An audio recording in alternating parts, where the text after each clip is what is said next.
Hello everyone. तो आज हम लोग डिस्कस कर रहे हैं लीड कोड का प्रॉब्लम ऑफ द डे, ट्रैवनिक एरे 2। ये एक हार्ड लेवल क्वेश्चन है। इसमें हमें क्वेश्चन में दे रखा है कि एक नम्स करके एरे है जिसकी लेंथ n है। इन्होंने ट्रैवनिक एरे के बारे में बताया है कि अगर एक नम्स एरे है जिसको l और r के बीच में रिप्रेजेंट करते हैं, उसके p q उसके बीच में दो इंडेक्स लाई करते हैं, तो l से p तक का स्ट्रिक्टली इंक्रीज करेगा, p से q तक का स्ट्रिक्टली डिक्रीज करेगा और q से r तक का स्ट्रिक्टली इंक्रीज करेगा। और हमें पता करना है मैक्सिमम सम जो कि ट्रैवनिक का सब एरे का, उसको हमें रिटर्न करना है। इन्होंने दो इनपुट दे रखे हैं, 0 -2 -1 -3 0 2 -1, और इसका आंसर -4 दे रखा है। चलिए इसको समझते हैं कैसे निकाला है उन्होंने। तो इसको अगर हम रिप्रेजेंट करने की कोशिश करें तो 0 -2 ये कुछ इस तरह से ग्राफ में दिखेगा।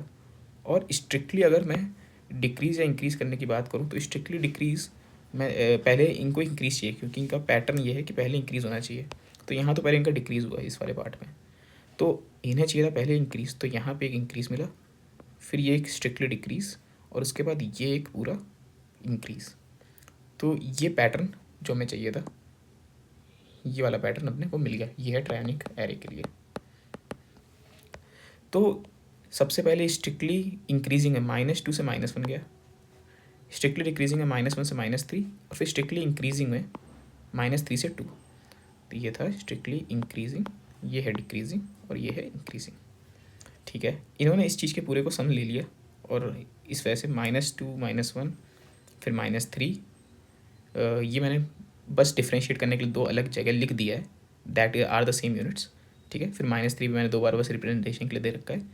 और इसके बाद यहाँ पे बीच में 0 है, इसको वैल्यू कोई इफेक्ट नहीं कर रहा है, तो 0 भी ऐड हुआ। अगर मान लीजिए यहाँ पे 1 भी होता तो 1 भी ऐड करते, और that gives the equivalent of -4।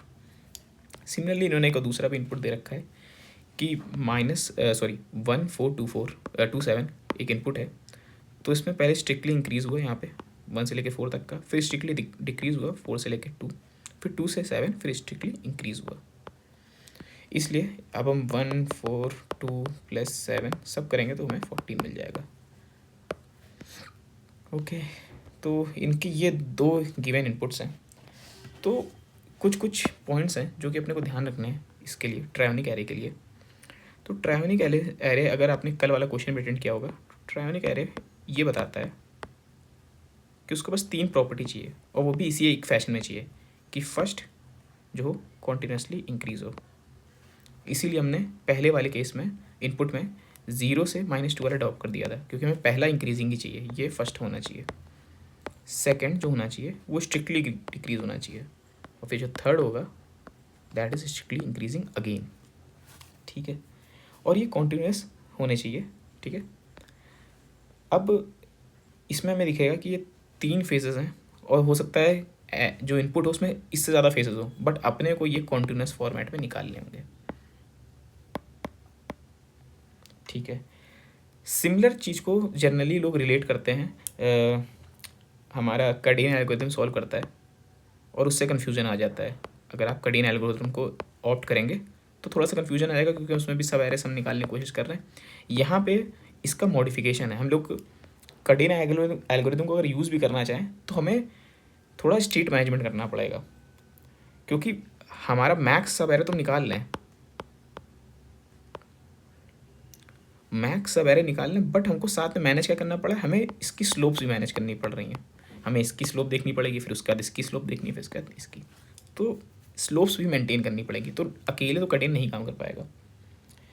और अगर आपको इसमें भी डाउट है तो मैं एक एग्जाम्पल समझाता हूँ कि अगर मैं 2 6 -100 5 और 100 इसमें देखूँ, तो ये स्ट्रिक्टली पहले इंक्रीज़ किया, 2 से 6 गया, फिर -100 पे आया, फिर वापस 5, फिर उसके बाद 100।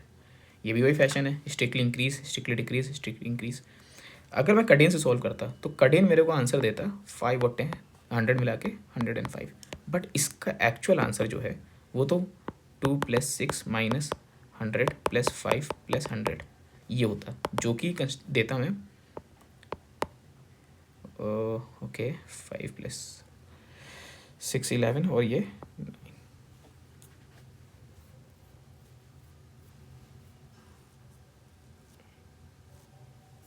ठीक है, ओके तो पहली चीज़ तो अपने को ये ध्यान रखनी है कि कडेन यहाँ पे सॉल्व नहीं कर पाएगा, बट सॉल्यूशन कहाँ से लाएं? तो यही है कि हमें स्लोप्स को मेंटेन करना है, बट स्लोप को मेंटेन करने के लिए हमें कुछ कुछ रूल्स हैं जो कि फॉलो करने पड़ेंगे, और उसी वजह से हम लोग इस चीज़ को फाइनाइट स्टेट मशीन के थ्रू सॉल्व करेंगे।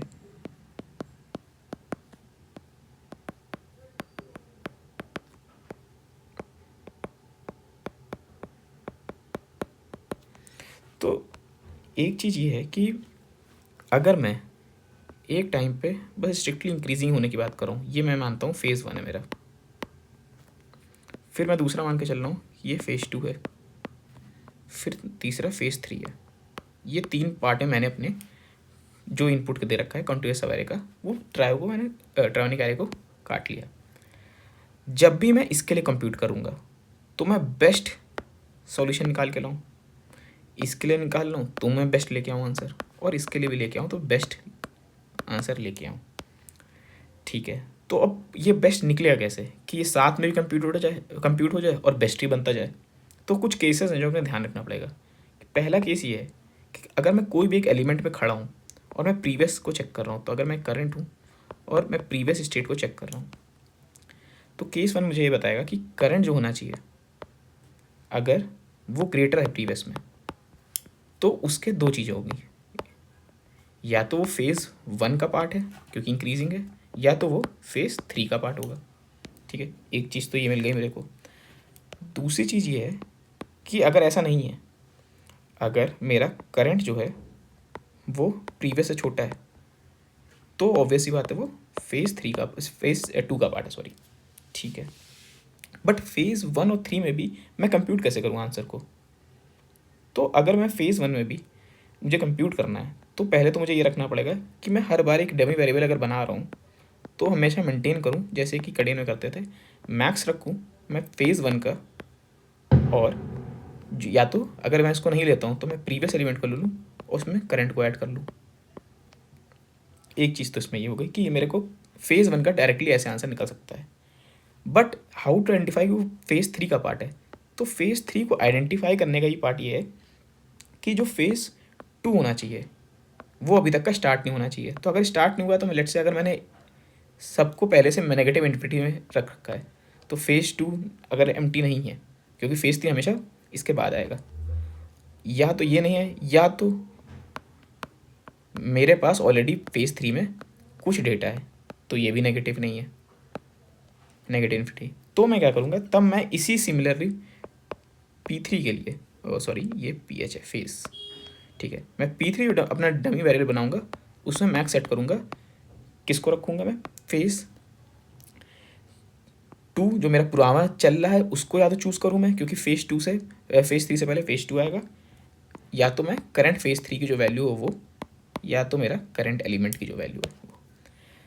ये दो मेरे डिफ्रेंशिएट कर दिए मेरे को करंट, सॉरी फेज़ 1 और फेज़ 3 के, और यही मेन डिफ़िकल्टी होती है कि हाउ टू फाइंड कि हम किस फेज़ के लिए अगर वेरिएबल मैप कर रहे हैं। तो अगर मैं फेज़ 2 की बात करूँ तो फेज़ 2 थोड़ा स्ट्रेट फॉरवर्ड है, बस अपने को ये चेक करना है कि क्या मेरा फेज़ 1 जो है वो माइनस नेगेटिव तो नहीं है, कि ऐसा होगा कि पहले से वो स्टार्टिंग से गिर ही जा रहा है, जो कि पहले इनपुट में था कि वो पहले से गिर रहा था, तो मेरे पास ऑलरेडी कुछ वैल्यू फेज़ 1 में सेट होनी चाहिए, तभी मैं इसको देखूँगा। और साथ में फेज़ 2 में भी कोई नेगेटिव वैल्यू नहीं है, ठीक है, अगर मतलब फेज़ 2 में ऑलरेडी स्टार्ट हो गया तो मैंने कुछ वैल्यू रख दी होगी, तो मैं क्या करूँगा, उसके डमी वेरिएबल में मैं मैक्स सेट कर लूँगा सेम, या तो मैं अपने, अगर मैं फेज़ 2 पे हूँ तो मेरे पास इसकी पहली फेज़ जो होगी वो फेज़ 1 होगी, या तो उसको मैं उठाऊँ, या तो मेरे पास करंट फेज़ 2 की कोई भी डेटा होगी उसको उठाऊँ और मैं करंट से ऐड कर दूँ। ये 3 चीज़ें अपने पास, ये 3 कंडीशन जो हैं वो बनानी है, इससे मेरा ये मैपिंग फॉर ईच फेज़ जो मैक्स एलिमेंट होगा वो बन जाएगा। इसके बाद ये लूप में चलता रहेगा, हर एक नए एलिमेंट के लिए मेरे को चेक करना है कि वो क्या फेज़ में, किस फेज़ में लेके जा रहा है मुझको, और उसमें क्या कितना कंस्टिट्यूट कर रहा है आंसर के लिए। इस वजह से मैं हमेशा फेज़ को फेज़ 1, फेज़ 2 और फेज़ 3 को जो अपने लोकल वेरिएबल बना रहा हूँ उससे मैं सेट करता रहूँगा, जो कि है P1 या तो P2 या तो P3। फाइनली मेरा हमेशा आंसर, बेस्ट आंसर मेरा फेज़ 3 पे रहेगा, तो मैं हमेशा रिजल्ट जो होगा बेस्ट आंसर वो हमेशा मैक्स कर लूँगा बेस्ट से, या तो मेरा करंट फेज 3 पे जो मेरे को आंसर मिलेगा, और इससे यही वाला आंसर मेरे को लूप के बाहर जाके रिटर्न कर देना है। और इससे मेरा ये प्रॉब्लम, ये जो क्वेश्चन है वो सॉल्व हो जाएगा। चलिए इसका सॉल्यूशन आपको दिखाते हैं।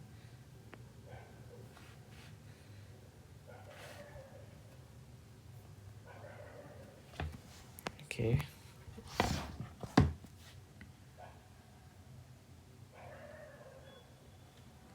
तो यहाँ पे पहले मैंने सारे फेजेस को नेगेटिव इन्फिनिटी पे सेट कर दिया है, और मैंने बेस्ट भी अपना नेगेटिव ले रखा है। फिर मैंने इटरेट किया पहले एलिमेंट से लेके लेंथ तक का। मैंने करंट एलिमेंट को हमेशा चेक किया कि मैं प्रीवियस स्टेट क्या है उसकी। मैंने लोकल्स P1 P2 P3 रख दिए लोकल वेरिएबल जो कि नेगेटिव इन्फिनिटी पे सेट है। मैंने चेक किया क्या मेरा प्रीवियस करंट मेरा प्रीवियस एलिमेंट से बड़ा है। अगर बड़ा है तो मैं फेज़ 1 को मान के चलता हूँ कि फेज़ 1 की स्टार्टिंग हो गई है, तो मैं फेज़ 1 को यूज़ कर लूँगा या तो प्रीवियस एलिमेंट को यूज़ कर लूँगा, और जो भी मैक्स होगा उसमें करंट एलिमेंट ऐड कर दूंगा। बट ये भी पता करना है कि मेरे को फेज़ 3 का पार्ट तो नहीं है, तो फेज़ 3 का मुझे चेक करना है कि फेज़ 2 में नेगेटिव नहीं हूँ, या तो मेरा फेज़ 3 भी नेगेटिव ना हो। इन दोनों में कोई भी कंडीशन होगी मतलब मैं फेज़ 3 पे पहुँच चुका हूँ। तो मैं क्या करूँगा, फेज़ 2 या फेज़ 3 जो भी मैक्स होगा उसको लेकर करंट में ऐड कर लूँगा। और अगर ये कंडीशन ही करंट मेरा छोटा था प्रीवियस से, तो वो फेज़ 2 की बात कर रहा है, तो मैं फेज़ 1 देख लूँगा कि नेगेटिव तो नहीं है, ना ही मेरा फेज़ 2 नेगेटिव है, मतलब मैं फेज़ 2 पे पहुँच चुका हूँ। तो मैं सिमिलरली फेज़ 2 में मैक्स कर लूँगा फेज़ 1 और फेज़ 2 का, और ऐड उसमें करंट ऐड कर लूँगा। फाइनली मेरे जितने भी लोकल वेरिएबल्स जो मैंने बनाए थे उसको अपने फेजेस की वैल्यू में सेट कर दूंगा, और मैक्स फेज़ 3 को रख के रिटर्न कर दूंगा फाइनली लूप से। चलिए इसको रन करके देखते हैं। ठीक है, सबमिट करते हैं।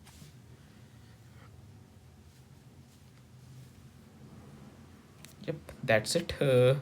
आई वुड सजेस्ट कि ये question more like implementation based है, इसलिए आपको